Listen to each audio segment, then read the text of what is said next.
Get out of the way. You're blocking the pregnant lady, Caroline said, gently stroking her belly. Her face held a mean-spirited expression that made you wonder, shouldn't pregnant women have a more gentle demeanor? I looked over at my husband, Oliver. Go sleep in the storage room, he chimed in, echoing Caroline. Watching Oliver side with Caroline, my love for him cooled off.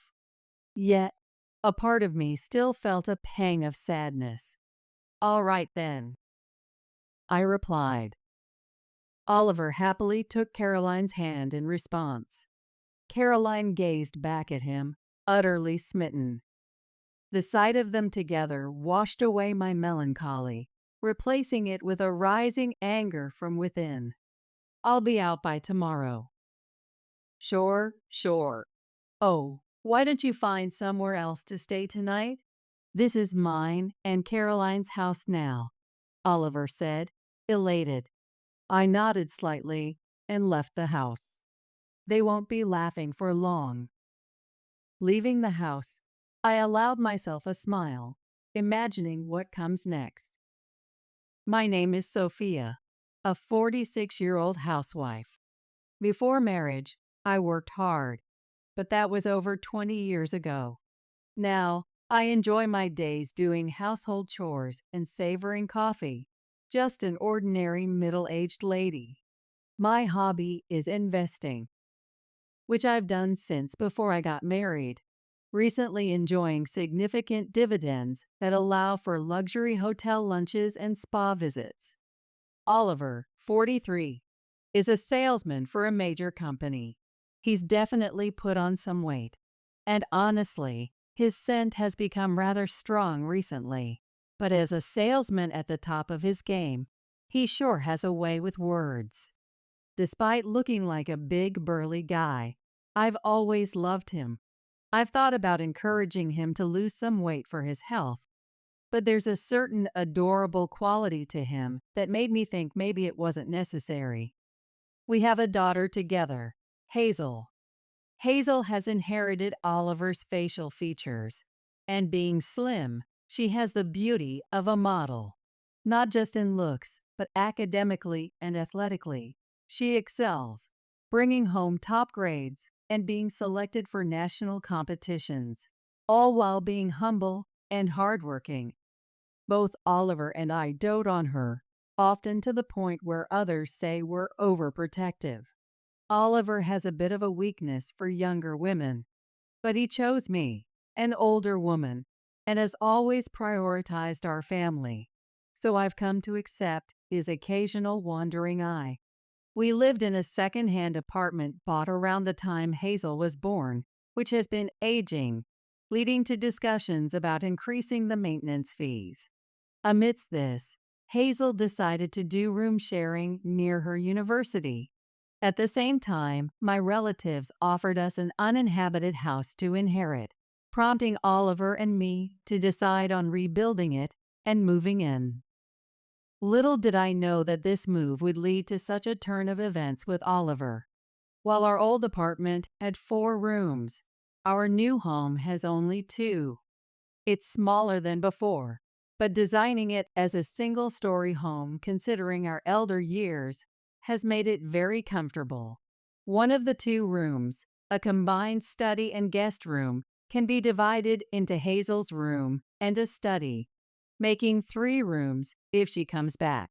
Since moving, Oliver's nights have become late due to work engagements, and he often finds excuses to go out on weekends. Being sensitive to smells, sleeping next to Oliver, who reeks of alcohol and tobacco, has been a challenge, even with separate beds. Thus, despite having a shared bedroom, I've been sleeping in the study since we moved into the new house. When it came time to send out moving announcements, I took the initiative, sending letters far and wide. Oliver isn't great with these sorts of things, so I handled sending letters to the in-laws' house and his relatives on his behalf. Since both my parents have passed away, I only sent brief notices to relatives and friends on my mom's side. I haven't kept in touch with anyone from my dad's side of the family, and that's largely due to my sister, Caroline. Caroline is my half-sister, 14 years younger than me.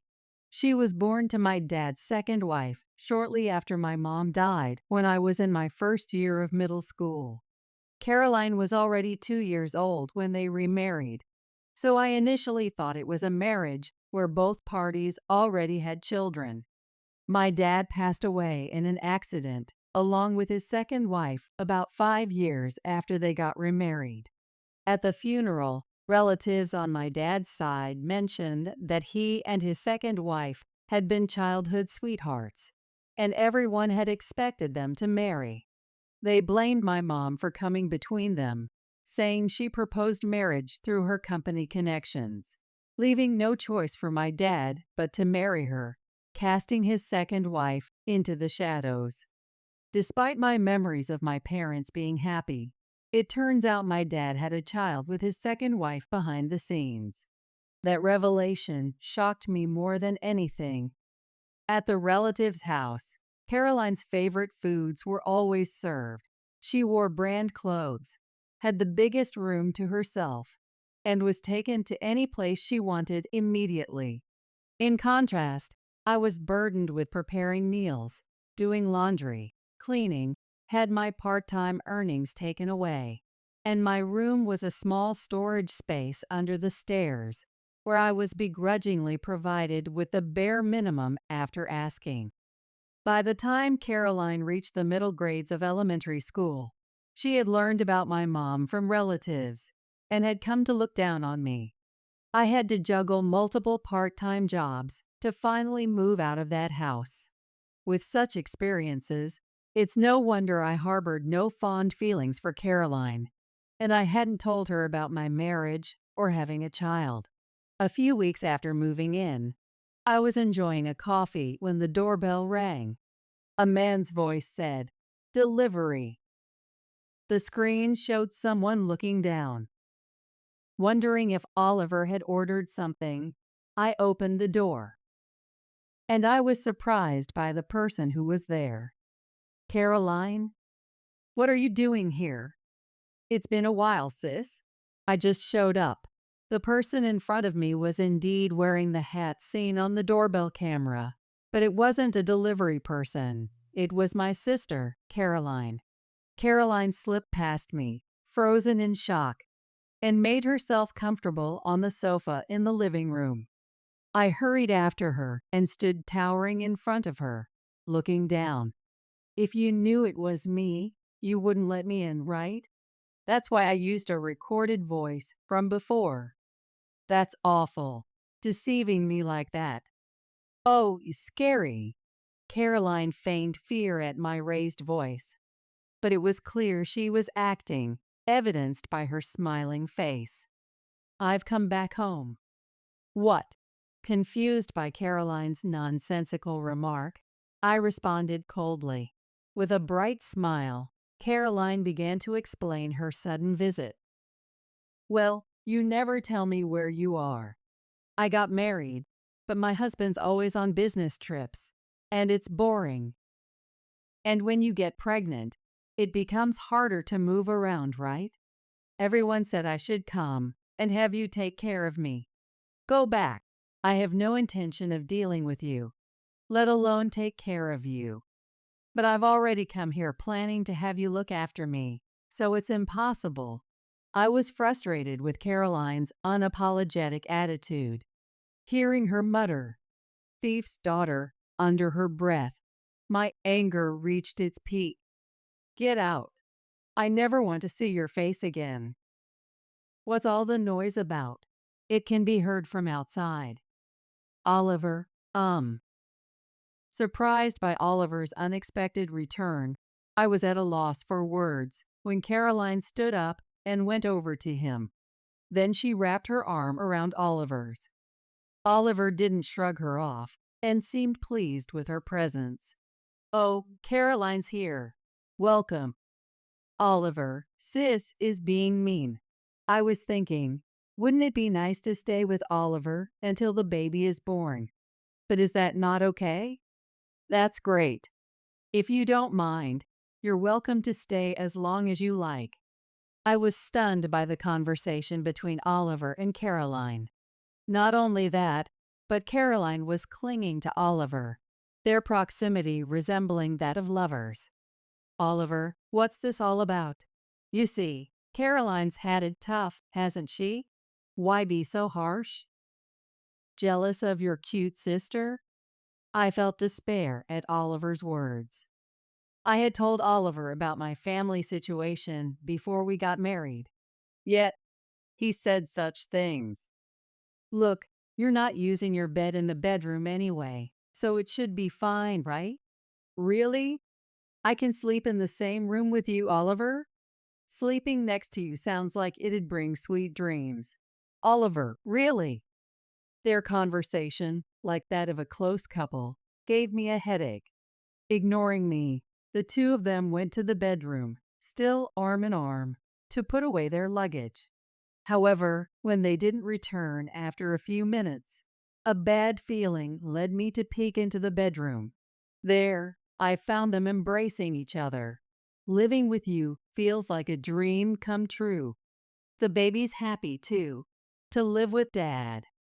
Caroline's words filled me with despair. Oliver is Dad. What does that mean?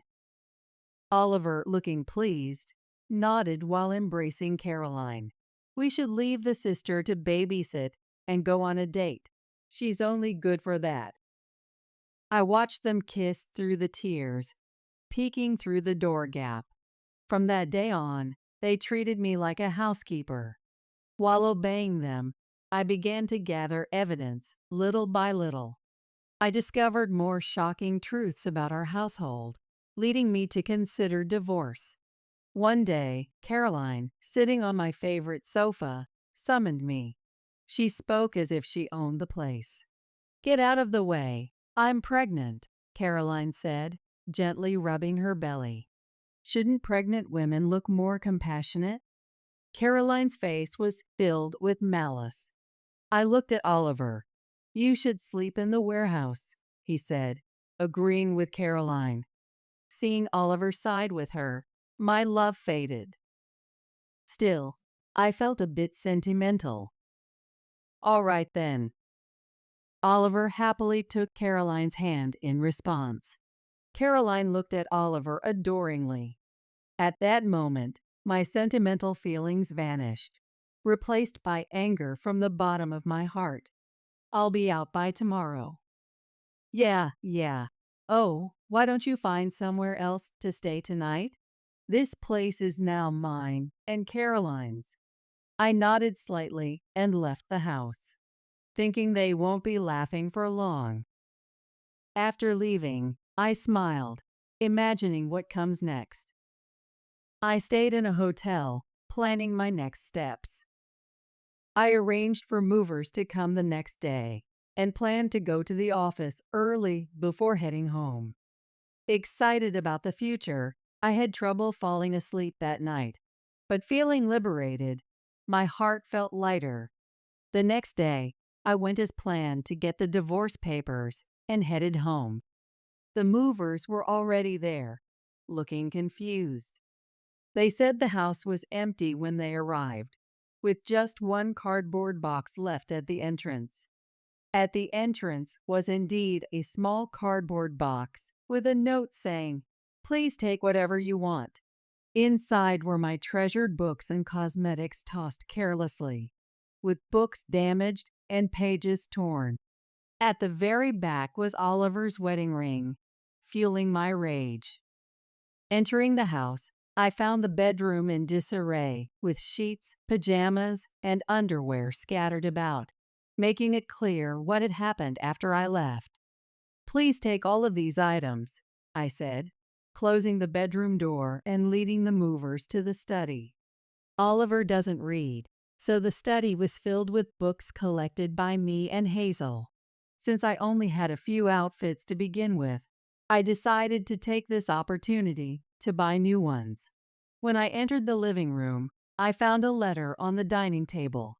The letter mentioned that Oliver and his companion were going on a prenatal trip abroad for 5 nights and 6 days. It instructed me to keep the house clean during their absence and to prepare for the divorce immediately upon their return. I was dumbfounded by their selfishness. However, this made my plan much easier to execute, so I secretly thanked them in my heart. After having the movers take all my belongings, I removed my wedding ring and left it in the kitchen. Leaving the ring behind, I exited my home. I debated over where to move, but ended up buying a place near Hazel's University that happened to be for sale. The new house was very comfortable, and I enjoyed my solitude for the first time in a while. On the day of their return, my mobile phone kept ringing incessantly.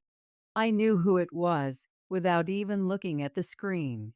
Without diverting my eyes from the book I was reading, I answered the call. Yes, yes.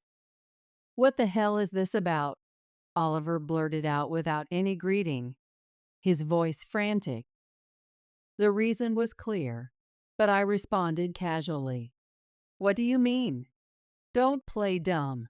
The house. The house is gone. I couldn't help but laugh out loud at Oliver's statement, hearing him panic on the other end.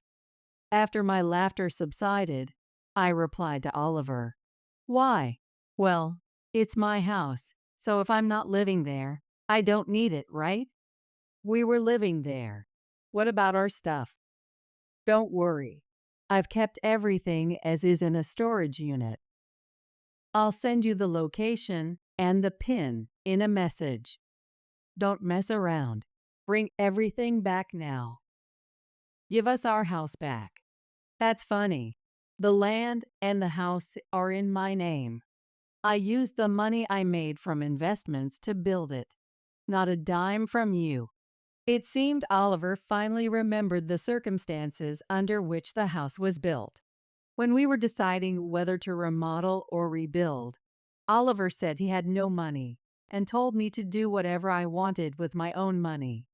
So, I took care of everything from the paperwork to the payments, building the house to my liking.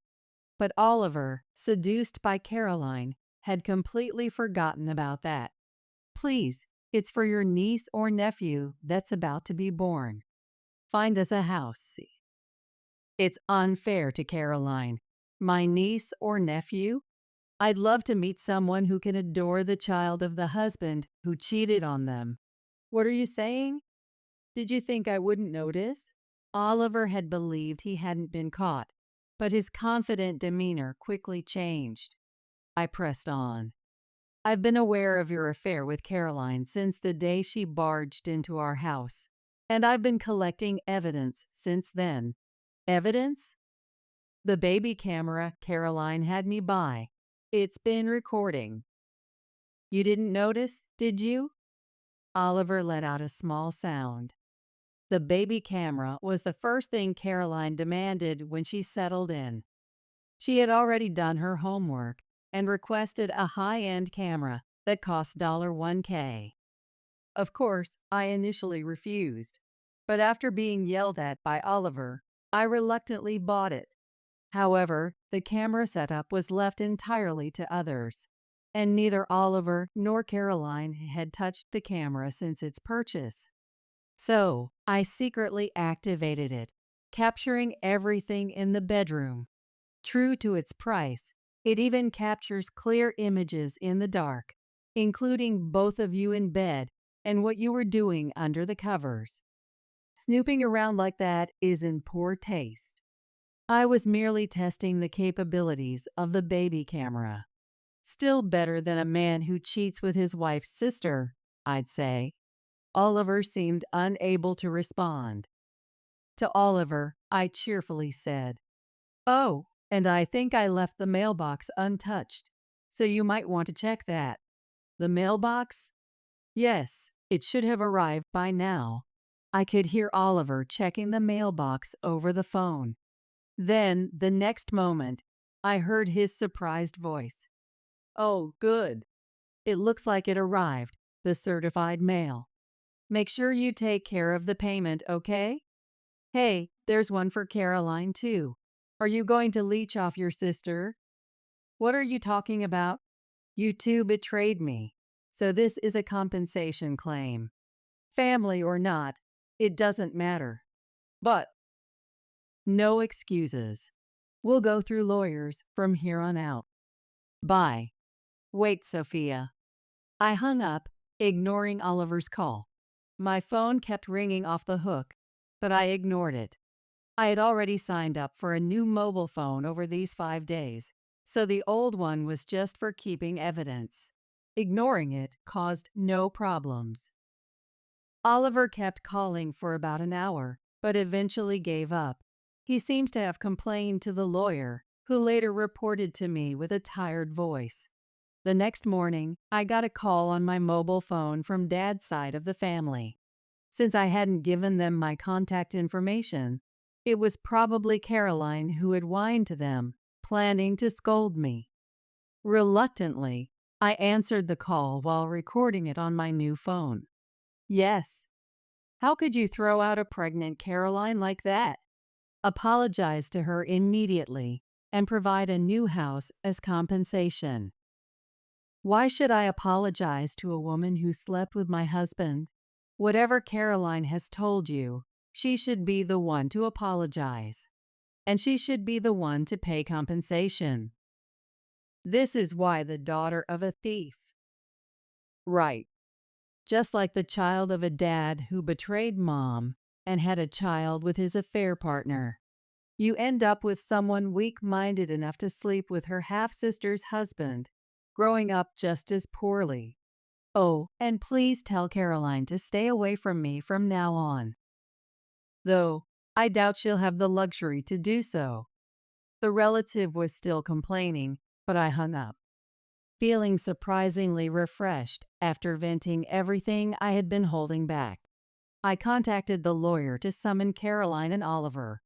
I wouldn't close this chapter of revenge until I saw their frustrated faces. The meeting at the law office then took place. Before me were Caroline, looking sulky, and Oliver, appearing disgruntled. It seemed they hadn't learned their lesson, even after all that had been said. I never thought my sister would turn out to be such a miser. I'm shocked. If I knew she was so greedy, I wouldn't have married her. I was deceived. Hearing Caroline and Oliver's self-centered comments, I moved beyond anger to sheer disbelief. I laid the divorce papers in front of them and also presented another document, a marriage registration form. As for the compensation, I might consider reducing it if you sign this. If signing this is all it takes to reduce the amount, then give it here, Oliver said, snatching the pen from me to sign. Caroline also signed, laughing. I put the documents in a file and then smiled brightly. I'll make sure to submit this to the office. Did you forget, sis? I'm already married. It won't be accepted anyway. Well, don't worry. You're single now. Huh? Caroline looked at me with a dumbfounded expression. I rephrased it for her, making it easier to understand. Yesterday, the divorce mediation finalized our divorce. I didn't know about that. Well, you threw away the mail without checking it. There were several letters, orders to appear in court. I got a message from your husband saying the divorce was finalized, and now he's filing to deny paternity of the child. That can't be. While Caroline stood there dumbfounded, Oliver seemed oddly pleased. No wonder, since he could marry Caroline until after her remarriage prohibition period ends. To Oliver, who seemed quite content, I smiled sweetly. It must be tough for you, having to support a child that isn't yours. What? The child in her belly is mine. Oh, you didn't know. Poor thing. The child Caroline is carrying is actually from her real boyfriend at the club. Club guy? When Oliver turned to Caroline with force, she awkwardly looked away, indicating my statement was true. Seeing this, Oliver's face turned pale, realizing the truth. Good luck with the compensation payment and raising someone else's child. I know it'll be tough. Sophia, let's start over. I was wrong. After all, there's Hazel. As Oliver changed his tune, the door to the lawyer's office burst open, and a woman walked in. Oliver turned pale the moment he saw her. Hazel? Dad, you're the worst. Hurting Mom like that. I'm cutting ties with you. From now on, I'll live with Mom. You and that loose woman can just disappear. Hazel had never spoken so harshly before, leaving Oliver frozen in shock. Meanwhile, Caroline, insulted, was red-faced and trembling. Who are you calling loose? Sleeping with someone other than your husband, then my husband, and also your real boyfriend from the club.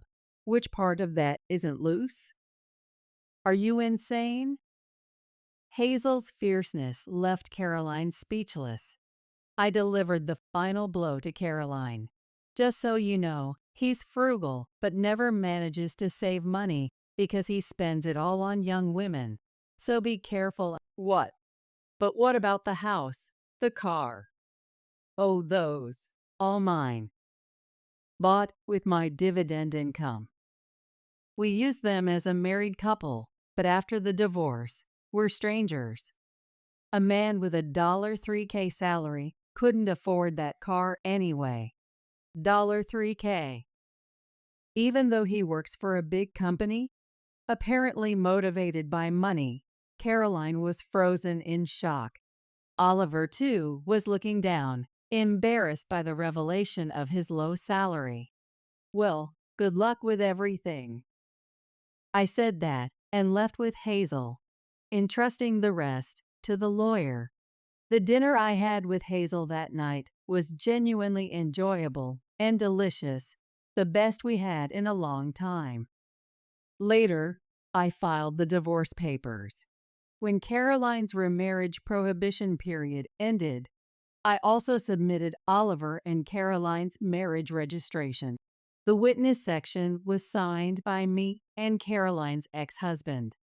Oliver was fired for repeatedly cheating with Caroline during work hours and misappropriating travel expenses for their affairs. Now he's struggling, working part-time jobs to make ends meet. Caroline seems to be taking care of the child, but cries daily, having been dumped by her club boyfriend once the money ran out, unable to tolerate her unbearable personality. Caroline admitted she targeted Oliver because she couldn't stand that I got married and had a child before she did, wanting to ruin it. She thought she could get money from both her ex-husband and Oliver by claiming the child was Oliver's and leave the care to me while she visited her club boyfriend. After all this, even her relatives have abandoned her, forcing her to reluctantly take up part-time work, which didn't last long due to her attitude. Now, she, Oliver, and the baby live cramped together, barely scraping by. Hazel is enjoying her university life.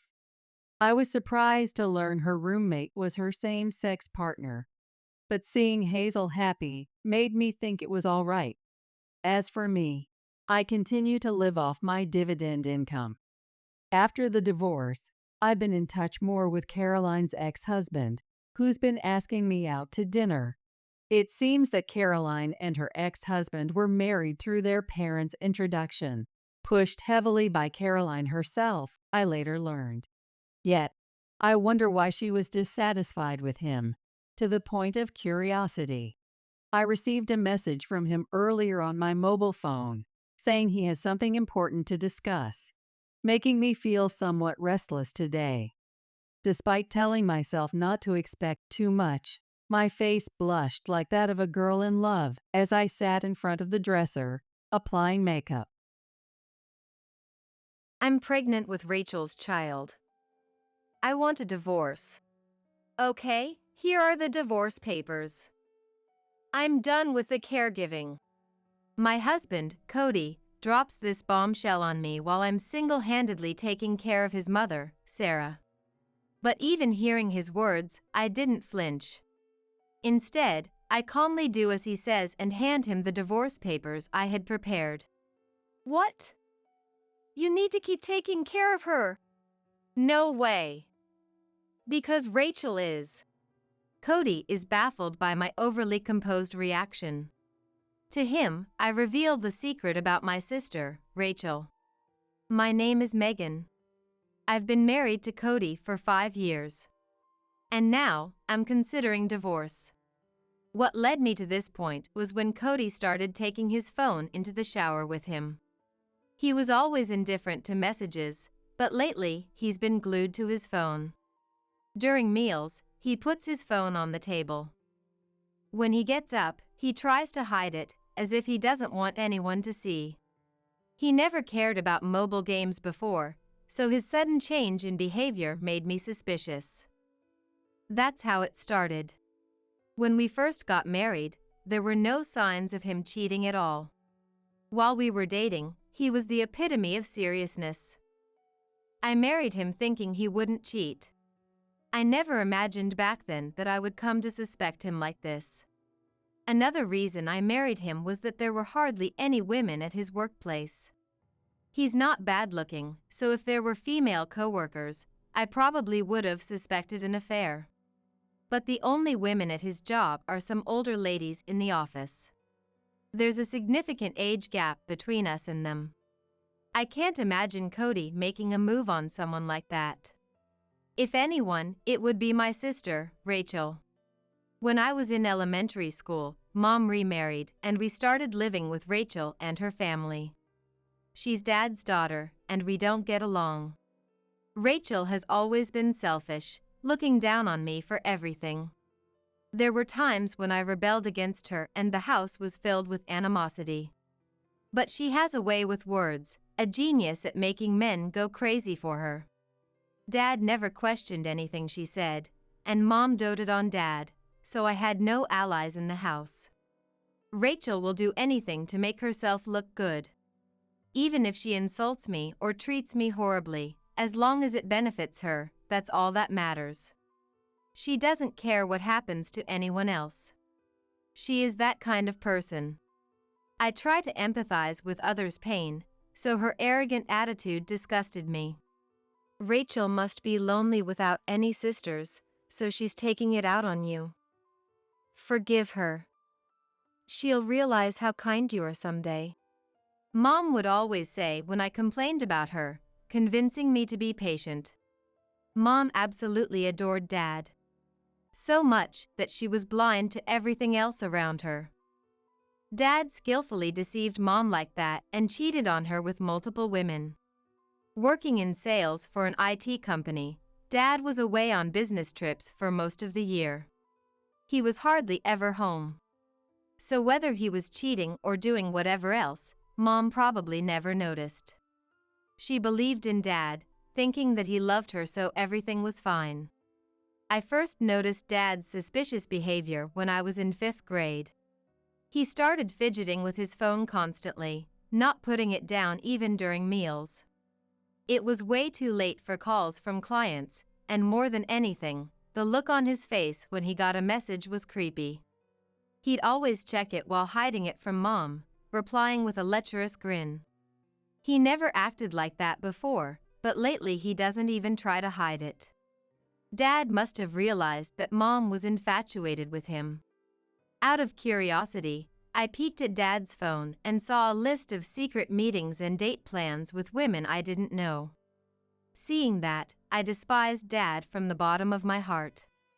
I couldn't forgive him for using Mom's feelings and playing with her. I felt hatred. Your mom is an idiot too. Do you really think a guy like Dad would be satisfied with such a plain woman? Rachel had noticed Dad's behavior. She knew why Dad married Mom and said something shocking to me. Dad married your mom because he wanted a convenient woman. Your mom is a good cook and housekeeper. For Dad, who has no money problems, he gets someone to look after the kids and can make time for himself too. That woman was used just for that. How ironic, Rachel said mockingly, and anger welled up inside me. Mom respected Dad, and she put effort into cooking because she wanted his approval. I supported Mom for working hard for the person she loved and wished for her happiness. This father and daughter so easily trampled on Mom's feelings and toyed with her. I couldn't forgive that. I told Mom about it, but she seemed to be completely brainwashed by Dad. She wouldn't listen to me at all. Instead, Mom yelled at me. She said it was terrible of me to talk about Dad like that. After that, I gave up trying to convince Mom. There was no one in this house who understood me. I felt like I had no place where I belonged. The turning point in my life came when I started high school. At the time, I heard my best friend was going to a high school far away. She said she wanted to work somewhere far in the future. The moment I heard that, I made up my mind too. I decided to leave home. I moved into a dorm and started working part-time to earn money for living expenses. That's where I met Cody at work. Cody had great communication skills and was quite popular at the office. He was good at his job, adored by both men and women, a true leader. He was a bit airhead too, which might have been part of his charm, as even the older coworkers doted on him. What brought Cody and I closer was a dinner party at work. We ended up sitting next to each other, and thanks to the chance to talk, we found out we liked the same bands. After that we hit it off and started hanging out privately as well. As we gradually grew closer, we started dating. We got married on my 25th birthday. We started living together and were enjoying happy days. Until that day when Rachel showed up at our house. Long time no see. I decided to live out here too, so I came to see how you're doing. Somehow Rachel had left our parents' home and moved here, just like I had. I couldn't hide my surprise at her unexpected actions. Why are you here, Rachel? Weren't you working near Mom and Dad's place? The salary doesn't go up much over there, and you know, I always dreamed of city life. So I decided to take the plunge and move. That's a lie. There's no way Rachel would move here for a reason like that. There must be some ulterior motive.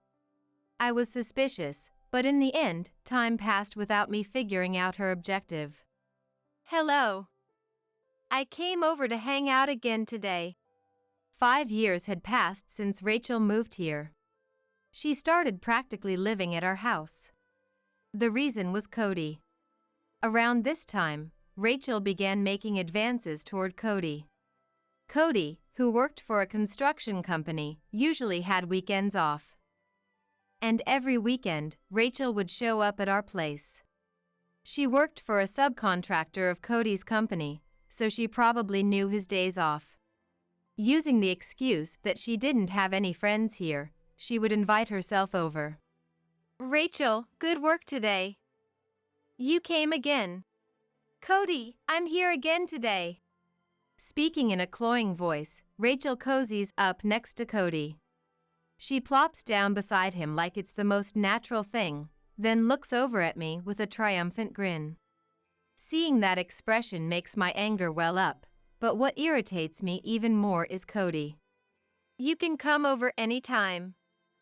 It gets lonely with just Megan and me here. I'm happy when you drop by, Rachel. With a vulgar smirk on his face, Cody seems not entirely opposed to the idea. The way his gaze is directed not at Rachel's eyes, but her chest, even makes me feel disgust. Rachel must notice Cody's stares too, as she wraps her arm around his in a way that accentuates her body, happily pressing her breasts against him. How many times have I witnessed this scene by now? Even if I step in and say this isn't that kind of place, the two of them won't listen to a word I say. Are you going through menopause or something? You get all worked up as soon as Rachel comes over. Quit it with that attitude. You're making Rachel feel bad. Cody, you're so kind. I might fall for you. But it's okay. I'm sure Megan is just jealous seeing you be so nice to me. Even though we don't have that kind of relationship. The two of them exchanged glances, agreeing with her words. I couldn't believe a single word that came out of Rachel's mouth. Because ever since we were young, Rachel always wanted to take everything that was mine. Just me getting a new toy was enough to make her throw a huge fit and cause trouble for our parents. In middle school, just seeing friends who had nothing to do with her being close to me made her so jealous, she'd try to tear them away from me. Just me having something she didn't was enough to make Rachel feel inferior and try to take it from me. It was a bad habit of hers. And now, that same sister was coming over to our house nearly every weekend. I couldn't help but feel anxious. And it was around that time when Cody started carrying his phone with him everywhere, not letting it out of his sight, even taking it into the bathroom. Just like Dad used to. Intuitively, I felt he was cheating.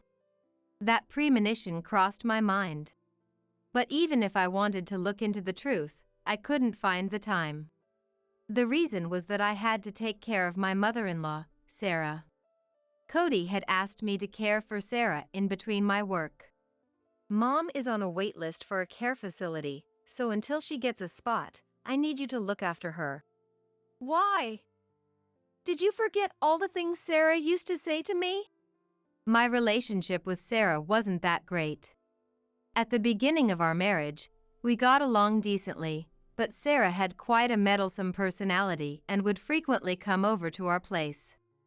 I guess she was lonely after my father-in-law passed away early. Thanks to that, Sarah and Rachel also got to interact a lot. The two of them would hit it off and get all excited together right in front of me, while I'd be busy making food to entertain the three of them, not even able to take time for myself. It became too much to bear, so I begged Cody to have Sarah visit less often. When Cody conveyed that to Sarah, our relationship soured from there. Sarah started berating me, saying she was just coming to check on me out of concern. Not even considering how I feel and treating me so coldly.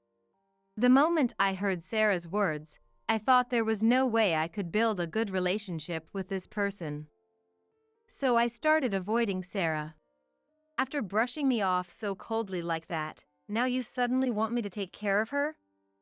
Do you really think I can happily look after Sarah? So what? You're just going to neglect Mom? I'm out working from morning till night, and I'm the breadwinner of this household. If you're going to selfishly disregard Mom like that, then wait until you earn as much as I do before complaining. Then I'll quit my job and take care of Mom myself. I couldn't argue back. Even with remote work, I only make $3,000 a month. Cody makes over $8,000. It would be hard to match his salary the way things are now.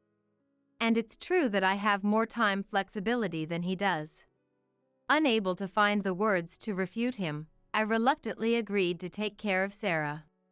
And so began my days of juggling work and caregiving. This life was more hellish than I ever imagined. Around this time, Sarah needed physical assistance and had also developed mild dementia. Giving advance notice was important, and sudden changes were difficult for her to handle. She would throw tantrums and lash out. She remembered the past well, so every time she saw my face, she would yell at me, repeatedly screaming to call Rachel instead of me. Someone heartless like you shouldn't have been Cody's wife. It should have been a girl like Rachel. I can't believe you have the nerve to show your face here. Every time she said that, it left deep wounds on my heart.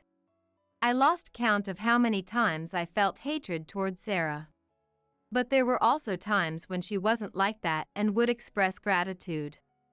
She tearfully apologized for her wrongs and calmly explained why she had come over to our house so much.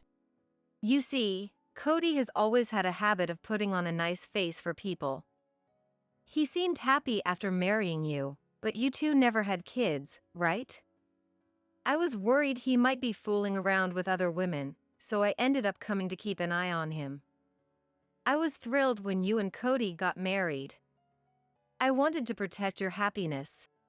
Sarah told me. You have no idea how I feel.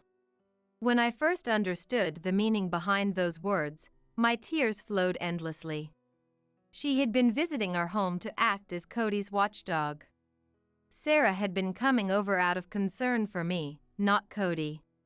I hadn't noticed Sarah's compassion and had been neglecting her. I deeply regretted that, and from then on, even when Sarah said things about Rachel, I chose to endure it and live with the guilt.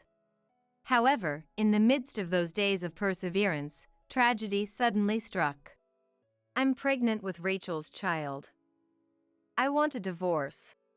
Somehow Cody had gotten Rachel pregnant. Their affair had indeed escalated. Honestly, rather than being shocked, I calmly thought this was just as I had expected. What do you mean? Exactly what I said. I got Rachel pregnant. If I don't acknowledge it as the father and take responsibility by marrying her, it'll be sad for Rachel and the baby, don't you think? Sad? Hatred swelled at Cody's words. He was worried about Rachel and them, but didn't spare a thought for me. I was his wife, but I could see clearly that in his eyes that I was just an obstacle. It'd be lonely and sad for the kid to not have a dad since birth. Luckily you and I don't have any children, so divorcing shouldn't be a problem, right? You make enough income to live on your own. Our love had already gone cold anyway. Fed up with Cody talking and laughing like that, I pulled out the divorce papers from the living room drawer. Actually, early in our marriage, Cody and I had a huge fight over differences in values. At that time, the topic of divorce came up and Cody had prepared these divorce papers. Our signatures were already on there, and all that was left was to submit it. Although things had deteriorated to that point, once we cooled down, we talked it over and called off the divorce. I had kept these divorce papers in case something happened. Here, the divorce papers. I'm done with the caregiving. When I showed him the divorce papers, Cody flashed a defiant grin. He probably thought that with this, he could leave me and find happiness with Rachel. That he would finally be free from this hell. But the world isn't that easy. When I told Cody, elated, that I would abandon the caregiving, he made a perplexed face. What? You need to keep taking care of her. Cody must have panicked when I suddenly declared I was done with the caregiving. He stared at me in a fluster. Why? We won't be married anymore, so I have no obligation to look after Sarah. You owe her for taking care of you, don't you? You're not going to repay that kindness? Cody was just parroting the words without knowing what Sarah meant by kindness. It really got on my nerves. You have no clue what feelings were behind Sarah's actions, so can you stop spouting nonsense? What did you say? In the first place, if you had just behaved properly, it wouldn't have come to this. Cheating and acting without discretion, do you realize how pathetic that is? Cody must have gotten upset at being confronted with the hard truth. He suddenly raised his voice. It's your body's fault for not being able to have kids, isn't it? You couldn't satisfy me as a woman, so the cause lies with you. A bottom-tier woman like you has no right to complain about being cheated on. It's your fault for not working harder on improving yourself. No matter what I said or how I said it, Cody retorted with absurd arguments. Appalled by how terrible he was, I let out an exasperated sigh. Since you're a woman who can't satisfy me, at least keep up the caregiving. Rachel and I both have jobs, and now we've got a kid on the way. We can't be bothered to take care of Mom. Rachel is your sister, right? Your sister is having a baby. Do you not feel compelled to help out a little? No way. Because Rachel is. Cody was determined to make me continue the caregiving no matter what. To Cody, I revealed a shocking truth. She's not my real sister or anything. She's a complete stranger. Why should I have to give up my precious time for someone like that? What? It was the first time Cody had heard about my family situation. He was baffled by what I told him. You see, my dad and Mom got remarried. Both of them already had kids. So Rachel and I are complete strangers. We're not related by blood, and just last month, my parents got divorced.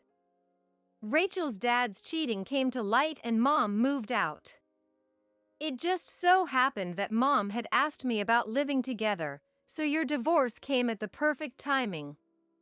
I had noticed you two were having an affair, so I thought of bringing up divorce myself. On top of the shock that Rachel wasn't my sister, Cody probably never imagined that I knew about their relationship.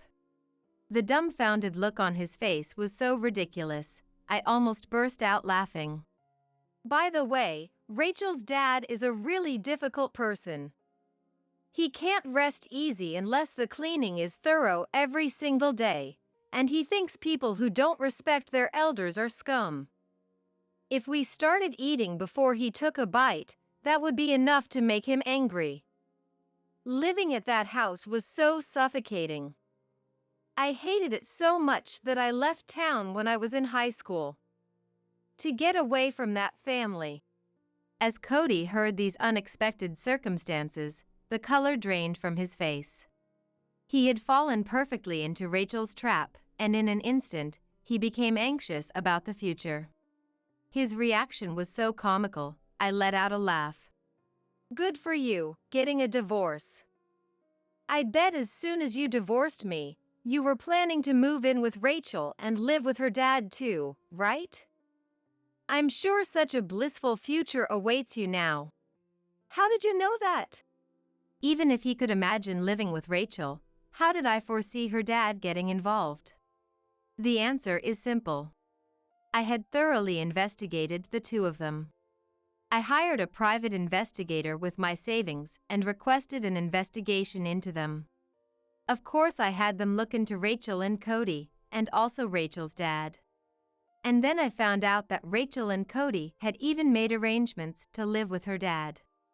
Not knowing what kind of person Rachel's dad was, Cody agreed to living together so Rachel wouldn't dislike him. The reason Rachel had been coming on to Cody was because she wasn't confident about living with her dad alone. She knew. She knew that her dad was an incredibly difficult person. I wonder why. Why don't you try to figure it out yourself? Oh, that's impossible. If you had the brains to think it through, you wouldn't have so easily agreed to this cohabitation proposal. You little... Provoked, Cody's anger must have swelled. As Cody looked ready to raise his fist at any moment, I pulled out my phone and immediately pointed the camera at him. Go ahead and hit me if you want. I'll just take that evidence straight to the police. If that happens, forget remarrying Rachel. What do you think her dad will say? I feel bad for your unborn kid. If they find out their dad is a criminal, they might get bullied at school. Damn it. Cody doesn't have the guts. As soon as he heard the word police, he lowered his fist, glaring at me while biting his lip in frustration. Let me tell you one more thing, poor Cody. Rachel's dad, you see, his cheating came to light and Mom hit him with a divorce. In other words, that man is being sued for a huge sum in the divorce settlement. And on top of that, you'll also be sued for alimony in our divorce, so you'll be living in poverty. In the midst of that, you'll have a baby? No matter how much above average income you make, this will be tough. It's the worst. As I mockingly told him what was likely to happen, Cody's face turned deathly pale. As if to say no way, he clutched his head, starting to regret his naivete. By the way, I'll be having Rachel pay compensation for this matter, too. What? As I delivered those words that dealt an additional blow, his eyes widened in surprise. Of course I will. You didn't think you would be the only one, did you? An unmarried person stole the husband from a married woman. Even if we used to be a family, there's no way I'd show mercy here. I really can't fathom how he thought as long as he was the only one to sacrifice himself, everything else would be fine. Rachel has put me through hell up until now, so I have to properly collect what's due. From now on, you'll have to take care not only of Sarah, but Rachel's dad and Rachel herself. In fact, you'll be saddled with repaying alimony for 3 people every single day. What a living nightmare. I'd absolutely hate being in that kind of hell. You would have been much smarter to apologize to Rachel, give up, and walk through life with me. Hearing those words, Cody probably thought if he apologized, I would help him. He rushed to my feet and began apologizing while crying. Can't you do something? I never thought it would turn out like this. Cody regretted his naivete and was desperately trying to somehow retract the divorce. But that won't work on me. I lost any affection for Cody ages ago. Can you give up? I can't even stand to look at your face anymore. I'm filled with happiness finally being able to leave you. Thanks to your indiscretions, it looks like I can tack on extra compensation in the divorce settlement. I'm truly grateful. I'm a free woman. Right now, I'm overflowing with a sense of liberation. As I rejoiced in this happiness with my arms spread wide, Cody, not knowing when to quit, grabbed the hem of my pants. Please, he begged. Don't say that and reconsider. At this rate, my life going forward will be a living hell. Not my problem. I dismissed Cody's pleas with cold words. When I was going through hard times, he only prioritized himself and never once considered my feelings. The resentment and hurt from that time will never disappear. I absolutely won't let it be like it never happened. Those feelings must have shown in my eyes. When Cody looked me in the eye, he flinched and pulled away from my feet, retreating. Whatever you do or whatever happens to you has nothing to do with me. It's your own responsibility, right? Don't come to me for help with that. Just talking to you like this is unpleasant for me. I don't want to see your face, and I hate even breathing the same air as you. Got it? If I could, I'd erase my memories and get rid of all traces of you. That's how angry I am. If you understand, won't you hurry up and get out? This house is still in my name. With that, I gathered up Cody's things and threw them towards the front door. This house we're living in now, I got it for cheap by begging my cousin, a real estate agent, right after I got a job. Cody was looking for a place to live, too, so he had no objection to me getting this house. He moved into my place and we started living together. And from there, it turned into marriage. After apologizing this much, what's with that attitude? It's your fault for not valuing me that things turned out this way, isn't it? He must have gotten irritated after having his belongings thrown out. Despite being filmed by the phone camera, he raised his fist at me. At that moment, the lock on our front door clicked open, and the private investigator and Mom came to my rescue from outside. That's enough, Cody. Get away from Megan. Huh? And who's that guy? The investigator immediately restrained Cody. There was no way the slimmer-than-average Cody could win against the well-built investigator. Even as he tried to struggle, he was pinned down so firmly he couldn't move. As if to protect me from Cody, Mom embraced me and glared at him with sharp eyes. I'm a private investigator hired by Megan. I had hidden cameras set up to properly record the footage of this scene. Of course, we'll be using that as evidence.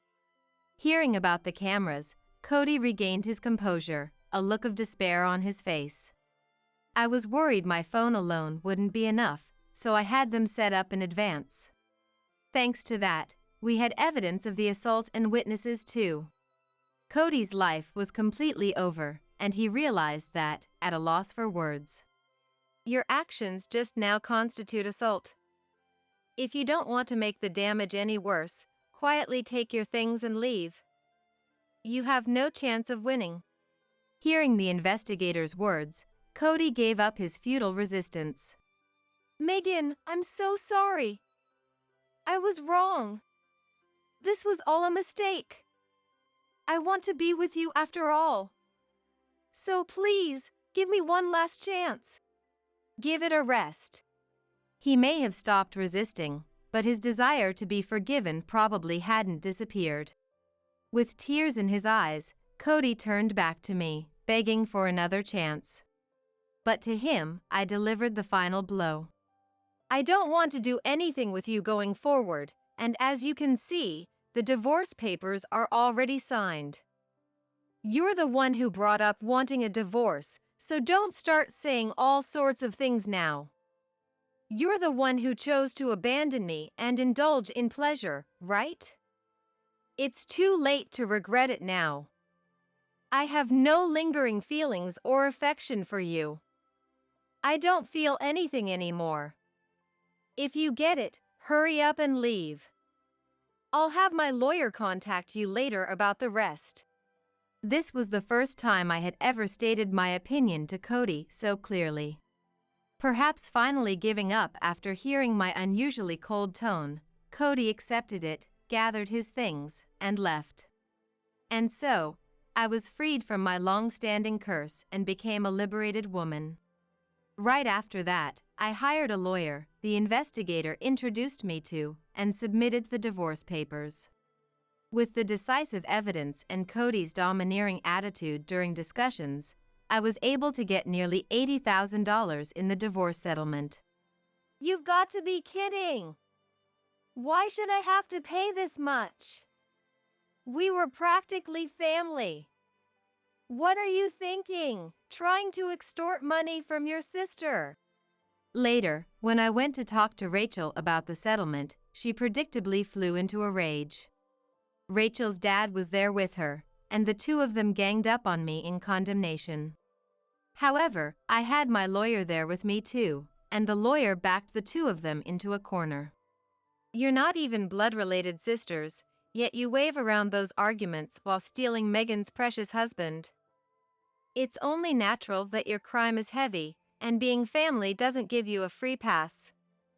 You've destroyed a household. Rachel couldn't refute the lawyer's sound reasoning. To Rachel, I spat out my pent-up resentment. What you've done to me until now is even more unforgivable than Cody. I'll thoroughly corner you and wring out every last thing I can. Just like you've always done to me. Brace yourself. Don't think you'll get off with just money. The moment I said that with a cold gaze and tone, not getting emotional, Rachel trembled as if frightened. I asked the lawyer to back her into a corner. Perhaps thanks to the lawyer's efforts, Rachel was slapped with a $50,000 lawsuit. And so, Rachel and her family were saddled with nearly $200,000 in household debt. The amount Mom was seeking from Dad also easily exceeded $50,000, so they were truly experiencing debt hell. Just when I thought it would end with that, an even more shocking truth came to light afterward. It turned out the child Rachel was pregnant with wasn't Cody's after all. In fact, while Rachel was cheating with Cody, she had apparently been seeing another man at the same time. The baby in Rachel's belly was that man's child, and Cody was uninvolved. What's more, that other man was Cody's subordinate at work. The subordinate found out Rachel was cheating and refused to acknowledge the child. He had intended to make her suffer with that, but then he heard about her remarrying Cody and exposed Rachel's misdeeds within the company. The two of them were fired from the company, scorned by acquaintances, and divorced a mere month after remarrying. Rachel was also slapped with an alimony lawsuit from Cody. They're both apparently doing day labor jobs while steadily paying off their debts. Since then, I've been living together with Mom. The moment I left Dad, I swore in my heart that I would protect Megan. It was actually Mom who had helped arrange to hire the private investigator. It was because I had Mom's support that I found the resolve to divorce Cody and could stand up to him instead of running away. From now on, no matter what happens, I'm on your side. True to her word, Mom has always been there for me. After the divorce, I started an online business utilizing my PC skills. What I was doing under the guise of remote work was creating a community for kids who couldn't go to school anymore and setting up an environment like a free school on the internet. I made a curriculum to support the studies of truant students and teach them the PC knowledge they'll need going forward. I myself went through a lot of painful experiences with no one to talk to. I don't want those children to go through that. Those words I said in a magazine interview caught the attention of many people, and now interview requests from media are flooding in. Thanks to that, the business has been a huge success. Many families whose kids attend have expressed their gratitude to me. Taking their words as encouragement, I intend to keep creating a place that can help others.